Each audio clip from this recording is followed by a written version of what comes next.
The imperfect species, the council of perfect beings. Before we begin this journey, drop a comment and let me know where you're watching from.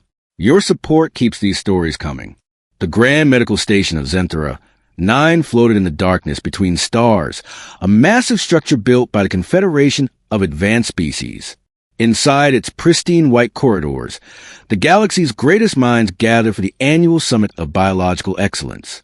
Representatives from 83 species filled the auditorium, each one a masterpiece of evolutionary perfection or careful genetic design.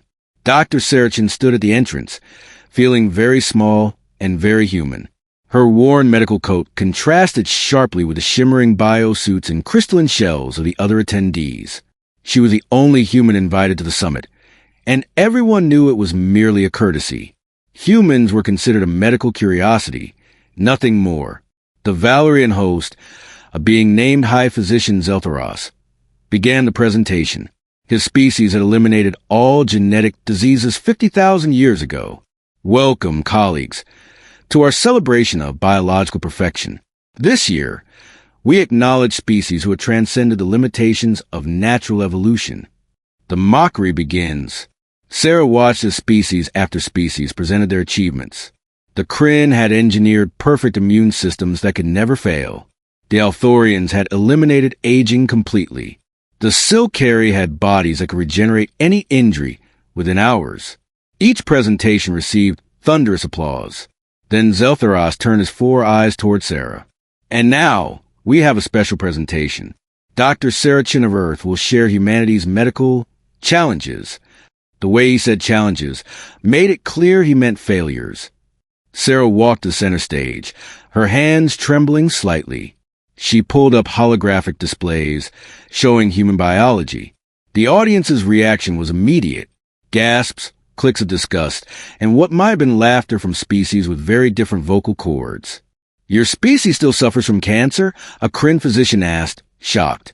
That's a disease we solved before we discovered fire. And genetic disorders, another added, how primitive. Your bodies reject transplanted organs from your own species. A Silcari doctor said with something like pity. How do you even survive? Sarah took a deep breath. Yes, we have all these problems. Our bodies are fragile. We get sick easily. We age and break down. We're born with defects. Our immune systems attack us. We're allergic to our own planet sometimes. She paused. We are, by your standards, deeply broken. The truth they couldn't see. Zeltheros nodded sympathetically. This is why we invited you, Dr. Chun, so you could see what true biological achievement looks like. Perhaps humanity will inspire itself to accept genetic modification. You could join us in perfection. I'm not here to be inspired, Sarah said quietly. I'm here to present something you've all forgotten.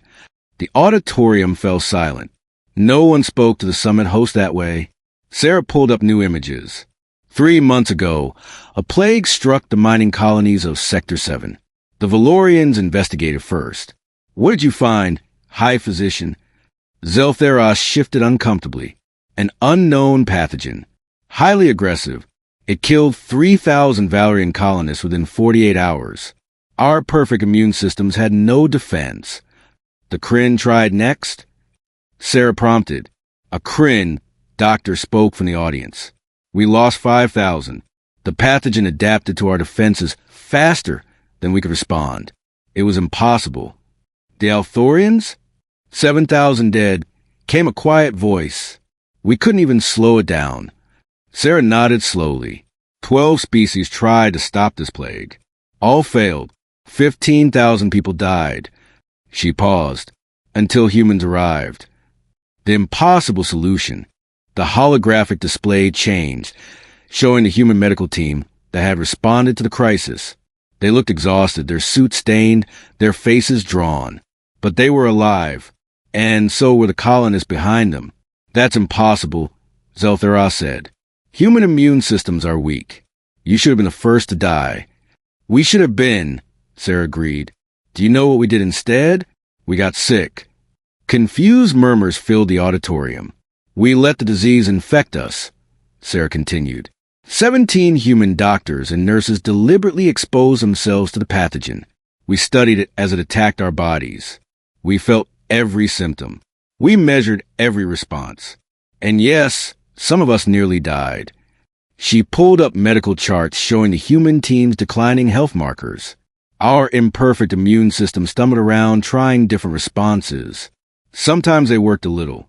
Sometimes they made things worse. But they tried everything randomly, chaotically, desperately. That's not medicine, a physician protested. That's suicide. That's adaptation, Sarah corrected. On day 4, Dr. James Martinez's immune system randomly produced an antibody combination that slowed the pathogen's reproduction by 12%. It wasn't much, but it was something. The broken method. The display showed more data. We took that antibody combination and tested it on others, modified it, tried variations, failed 40 times, succeeded on the 41st attempt. By day 7, we had a treatment that worked 60% of the time. 60%? Zeltheros scoffed. We would never accept such failure rates. Which is why 12,000 people are still alive, Sarah said sharply. We treated everyone in the colony with our 60% solution. Then we kept working, kept modifying, kept failing and trying again. By day 12, we had a 95% effective treatment. By day 20, we had a cure. She pulled up images of recovered patients from a dozen different species.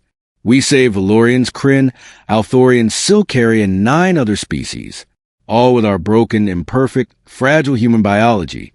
The auditorium was completely silent now. How? Zeltheros finally asked. Your immune systems are weaker than ours. The mathematics don't work. The power of imperfection. Sarah smiled sadly. That's exactly the point. Your immune systems are perfect. They're optimized for your specific biology, your evolutionary history, your genetic programming. They're so good at what they do that they only do that one thing. She gestured to the display. Human immune systems are a mess. They're chaotic, unpredictable. Sometimes they attack us instead of disease. They weren't designed or optimized for anything specific. They're just trying things, random things, desperate things, things that shouldn't work, but sometimes do. That's inefficient, a Kryn doctor protested. Yes, Sarah agreed. It's terribly inefficient. But when you encounter something completely new, something your perfect system was never designed to handle, efficiency becomes irrelevant. What matters is flexibility, adaptability, the willingness to fail 100 times to find one solution. She pulled up more data. Over the past century, humanity has encountered 47 alien pathogens that we had no natural defense against. Our broken immune system successfully adapted to 46 of them. We lost people. We suffered. We nearly failed multiple times. But we survived. The question they couldn't answer. Zeltheros sat down slowly, his 4 eyes blinking in sequence. We lost entire colonies to diseases you barely noticed. Plagues that killed our perfect populations left you weakened but alive. How is this possible? Because perfection is brittle, Sarah said. You've optimized yourselves for specific conditions. Remove those conditions and perfection becomes a liability. Humans were never perfect. We're full of flaws and errors and biological mistakes. But those mistakes mean we can handle imperfection. We can adapt to chaos. We can survive when everything goes wrong. She looked around the auditorium. You've all eliminated genetic diversity in pursuit of perfection. Every Valerian has essentially the same immune system. Every Kryn responds to threats identically. You become monocultures. One disease that can kill one of you can kill all of you. But humans, she continued, we're all different. Some of us are allergic to peanuts. Some of us have autoimmune disorders. Some of us were born with heart defects or genetic conditions. We're a mess of biological variation. And that variation means when something tries to kill all of us, a few will randomly survive. And those survivors can help save the rest. The uncomfortable truth. A Silcari physician spoke up, their regenerated body shimmering. Are you suggesting our biological perfection is a weakness? I'm suggesting, Sarah said carefully, that perfection and survival are not the same thing. You've achieved something magnificent. You've eliminated suffering, disease, aging, death. But you've also eliminated the very imperfections that make adaptation possible. She pulled up a final image. It showed humanity's medical research centers spread across 40 worlds. We study your perfect biology. We learn from it. We borrow techniques where we can. But we also maintain our imperfections. We keep our genetic diversity. We allow our bodies to fail and struggle and adapt. Because we know something you've forgotten. What's that? Zeltharos asked quietly. That life isn't about achieving perfection, Sarah said. It's about surviving imperfection. And we broken, fragile, disease-prone humans are very, very good at that. The summit ended early that day. There was no applause, no celebration. Just silence and thinking. Sarachin walked through those pristine corridors back to her human medical ship, knowing she had changed something fundamental. Behind her, the galaxy's perfect species were beginning to ask uncomfortable questions about the price of perfection. And ahead of her, humanity continued doing what it did best, surviving despite everything that should kill them. The broken ones had taught the perfect ones their most important lesson. Sometimes being broken is exactly what you need to stay whole. The call for help. 6 months after the summit, Sarah Chan received an emergency transmission. The message's origin made her blood run cold. The Valerian core worlds, the most populated and protected systems in the galaxy. Zeltharos appeared on the screen, his 4 eyes dim with exhaustion.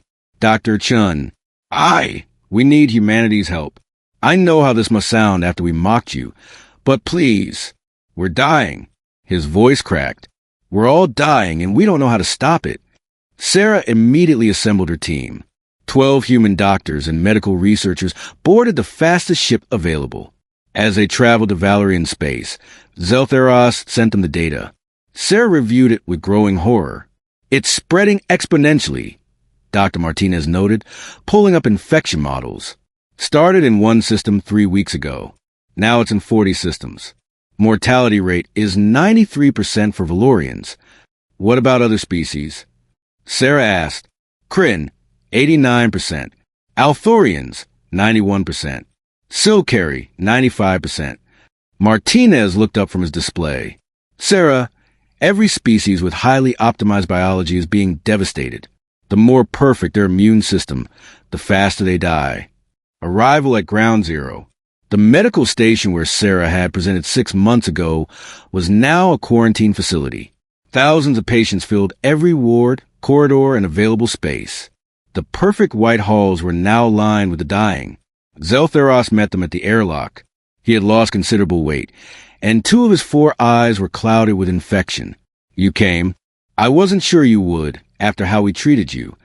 We're doctors, Sarah said simply. You needed help. That's enough. The pathogen is unlike anything we've encountered, Zeltharos explained as they walked through the station. It targets the specific optimizations in our immune systems. It's as if someone designed it specifically to kill perfect biology. Sarah examined patients from multiple species. The pattern was consistent and terrifying. The pathogen identified the most efficient aspects of each species' immune system and turned them into weapons against the host.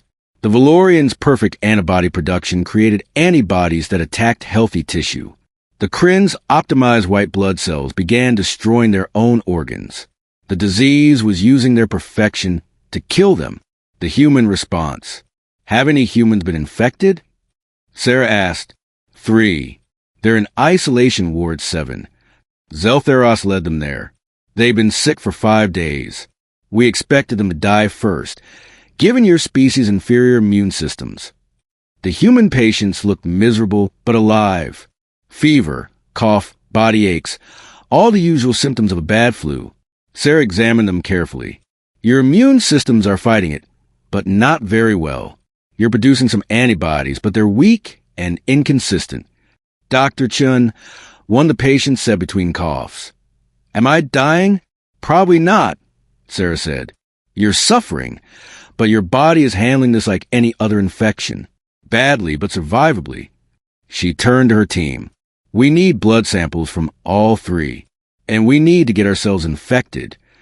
The Valerian doctors protested immediately. That's insane. You'll die like everyone else. No, Sarah said calmly. We'll get sick like messy, imperfect humans. And while we're sick, we'll figure out how to save you. The deliberate infection. Sarah's team gathered in a sealed laboratory. They had identified the pathogen's structure and its method of attack. Now came the dangerous part. One by one, each human doctor exposed themselves to a controlled dose of the disease. This is barbaric, a Valerian physician said, watching through observation windows. You're deliberately harming yourselves. We're creating data, Martinez corrected, already showing symptoms 12 hours after exposure. Every human immune system is different. We'll all respond slightly differently. Those differences will show us what works. Over the next 72 hours, the human medical team became a living experiment. They monitored their own symptoms, tracked their immune responses, and shared data in real time. Dr. Yuki Tanaka's immune system tried one antibody approach. Dr. James Martinez's tried another. Dr. Sarah Chen's tried a third, completely different strategy. None of them worked particularly well. All of them worked a little bit. The breakthrough. On day 4, something remarkable happened. Dr. Tanaka's fever broke. Her immune system, after trying 17 different unsuccessful approaches, had stumbled onto combination number 18 that actually slowed the pathogen's reproduction. It wasn't elegant. It wasn't efficient. It was messy, chaotic, and used 3 separate immune responses simultaneously that normally never work together. But it worked. Tanaka's antibody profile is completely illogical, a Crin doctor observed. She's using inflammatory responses that should make her sicker while producing antibodies that work against each other while activating immune cells that have no business being involved. It's biological chaos. Yes, Sarah said weakly from her own bed, still fighting her infection. But it's working. Now we isolate what she did and see if we can replicate it. The process was agonizingly slow. Human immune systems didn't follow rules or logic. They tried things randomly, desperately, chaotically, but slowly, patterns emerged. Martinez's immune system found a slightly different approach that also worked. Then Chen's. Then 2 others. 5 different solutions to the same problem. Zeltheros marveled. 5 completely different approaches. How is this possible? Genetic diversity, Sarah explained, recovering now. Every human is immunologically unique. We all fight diseases differently. That's why we can't create a single perfect cure. We have to try multiple approaches and see which ones work for which people. Creating the treatment. With 5 working approaches identified, Sarah's team began the real work. They synthesized treatments based on each human's successful immune response. Then came testing. They tried the treatments on cultured pathogen samples. Failed. Modified. Failed again. Succeeded partially. Modified again. Your methodology is completely unscientific, a Silcary doctor complained. You're just trying random variations. Not random, Martinez corrected. Informed trial and error. We fail, we learn, we try again. It's not elegant, but neither is survival. By day 14, they had 5 different treatment protocols. Each one worked for different species depending on their specific biology. The Valorians responded best to treatment based on Tanaka's chaotic immune response. The Crin needed Martinez's approach. The Althorians required a combination of 3 different human immune strategies. It wasn't one miracle cure. It was messy, complicated, individualized medicine that required monitoring and adjustment for each patient. It was very, very human. The aftermath. 3 months later, the plague was contained. The mortality rate dropped from over 90% to less than 8%.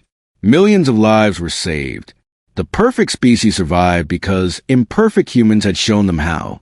Sarah stood in the same auditorium where she'd been mocked, but the atmosphere was completely different. The Confederation Council had called an emergency session. Every species representative was present. Chancellor Vorethon, a Crin leader, spoke first. Dr. Chun, humanity has saved countless lives. We owe you a debt we can never repay. But we must ask, how can we prevent this from happening again? Our perfect biology nearly destroyed us. Sarah took a deep breath. You need to do something that will be very difficult. You need to embrace imperfection. The auditorium erupted in shocked voices. Let me be clear, Sarah continued. I'm not suggesting you undo your achievements. Keep your longevity. Keep your disease resistance. Keep everything you've gained. But introduce controlled genetic diversity. Allow variation. Permit differences. You want us to introduce flaws? Zeltharos asked. I want you to introduce flexibility, Sarah corrected. Create populations where not everyone is identical, where immune systems respond differently to threats, where biological variation means one disease can't kill everyone. The proposal. Humanity can help, Martinez added. We can show you how to maintain diversity without losing your advantages. It's a balance. Keep your strengths, but add our adaptability. A Silcari representative stood. You're proposing we become more like humans, the species we call broken. We are broken, Sarah agreed, but we're broken in ways that keep us alive. Your perfection is magnificent but fragile. Our imperfection is ugly but resilient. Perhaps the solution is finding a balance between the two. The debate that followed lasted for days. Some species were horrified at the idea of deliberately introducing imperfection. Others recognized the necessity. The plague had proven that monocultures, even magnificent ones, were vulnerable. Eventually, the Confederation reached a historic decision. They would create the Biological Diversity Initiative, a program designed to reintroduce controlled variation into perfect populations. Humans would lead the program, teaching the galaxy's perfect species how to be productively imperfect. The new understanding. 6 months after the plague, Sarah returned to Earth. She stood in a simple medical clinic in Kenya, treating a child with a genetic disorder that caused chronic pain. The child would never be cured completely. They would struggle their whole life. By galactic standards, this was a failure. But as Sarah administered treatment that would ease the child's symptoms, help them live a fuller life, she understood something profound. The galaxy had learned to cure everything, but had forgotten how to heal imperfectly. Humanity's gift wasn't perfection. It was the ability to survive despite imperfection, to help despite inability to cure, to keep trying despite repeated failure. The broken ones had taught the perfect ones the most important lesson. Perfection is a destination, but survival is a journey. And journeys require the ability to adapt, to change, to be flexible enough to handle whatever comes next. As Sarachin looked up at the stars, she knew humanity's place in the galaxy had fundamentally changed. They were no longer the primitive species to be pitted. They were the teachers of resilience, the keepers of adaptability, the guardians of imperfection's power. The galaxy had built monuments to perfection. Humanity had built something more important, the ability to survive when perfection failed. And in the end, that made all the difference.